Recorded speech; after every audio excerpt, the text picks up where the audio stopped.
आज मैं लेकर आई हूँ आप लोगों के लिए बड़े मज़ेदार सी खड़े मसूर की दाल। इसके अंदर मैं मिक्स करूँगी थोड़ी सी चने की दाल।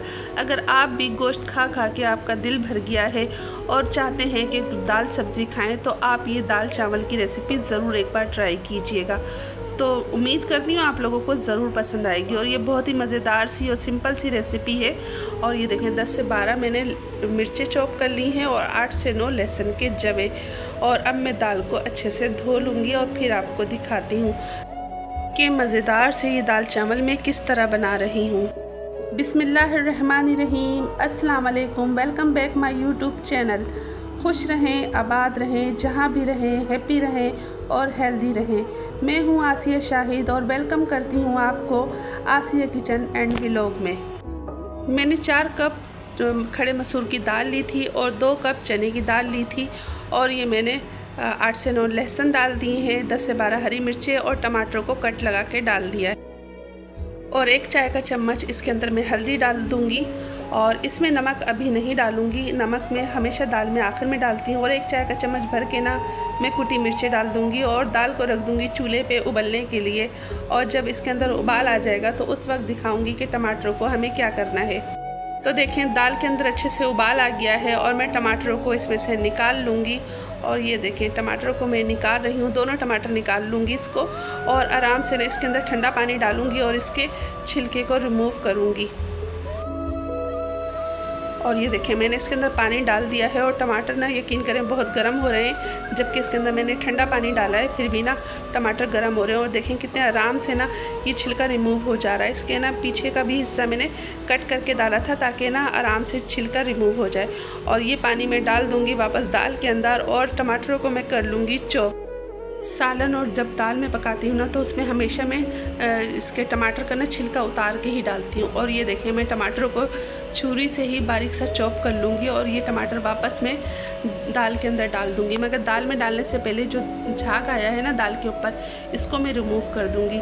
और ये मैं 2 से 3 मरतबा मैंने दाल का ना ये झाग रिमूव किया था और ये देखें रिमूव हो गया है। अब मैंने जो टमाटरों को ना बिल्कुल चॉप करके रखा है ना वो इसके अंदर वापस मैं डाल दूँगी। अब जब दिखाऊंगी जब हमारी दाल ना अच्छे से गल जाएगी और उसको मैं घोटने लगूंगी ना तो उस वक्त आपको दिखाऊंगी। तो देखिए हमारी दाल माशाल्लाह अच्छे से गल चुकी है और मैंने इसको घोटना शुरू कर दिया है। अब मैं इस स्टेज पे इसके अंदर 1 खाने का चम्मच नमक डालूंगी। शुरू में मैं दाल में हमेशा नमक नहीं डालती, जब दाल गल जाती है ना उस वक्त मैं नमक डालती हूँ। और अब मैं दाल में पानी डाल दूँगी। पानी में इसलिए थोड़ा पतली रखूँगी दाल को क्योंकि इसके साथ मेरे को बॉयल राइस बनाने हैं। और जब दाल बहुत अच्छे से गल जाएगी ना इसके अंदर एक और इंग्रेडिएंट्स डालूँगी जिससे हमारी दाल ना बहुत ही जायकेदार बनेगी। तो ये देखें मैंने पानी डाल दिया और इसको खूब पका लूँगी। तो ये देखें दाल माशाल्लाह से बहुत अच्छे से पक गई है। और आजकल केरी का सीज़न है तो मैंने 2 अदद केरी ले ली है और अब इसके अंदर शामिल कर दी है। केरी डालने के बाद 1-2 दफ़ा बॉईल करूँगी और दाल को मैं उतार लूँगी। और मैंने 1 प्याली ऑयल ले लिया है, 2 अदद मीडियम साइज़ की प्याज ले ली है, 1 खाने का चम्मच मैंने ज़ीरा डाल दिया है और इसको ना ब्राउन कर लूँगी। और दाल की कंसिस्टेंसी देखें बिल्कुल गाढ़ी है, ये पकने ठंडी होने के बाद ना और गाढ़ी हो जाएगी। तो इसके अंदर 5 से 6 मैंने साबुत वाली मिर्चें डाल दी हैं। और ये देखें प्याज हमारी अच्छी सी गोल्डन कलर की हो गई है। अब बारी है भगार की और दाल में डालेंगे ये भगार का तड़का जो लगा है ना दाल में, तो यकीन करें बहुत ही मज़ेदार सी खुशबू आती है जब तड़का लगता है। तो ये देखें हमारी दाल हो गई है बिल्कुल तैयार। और ये देखें ये पतली नहीं है ज़्यादा। और इसके अंदर थोड़े से मैं पुदीने के सूखे पत्ते डाल दूँगी। सूखा हुआ पुदीना ना इसमें बहुत अच्छा लगता है, खुशबू बहुत अच्छी आती है। और इसके अंदर मैंने हरा धनिया भी डाल दिया है। और हरा धनिया डालने के बाद ना इसके अंदर मैं आधा चाय का चम्मच तकरीबन इसके अंदर गरम मसाला डालूँगी। और हमारी दाल बड़े मज़ेदार सी तैयार हो गई है, ये देखें माशाल्लाह से।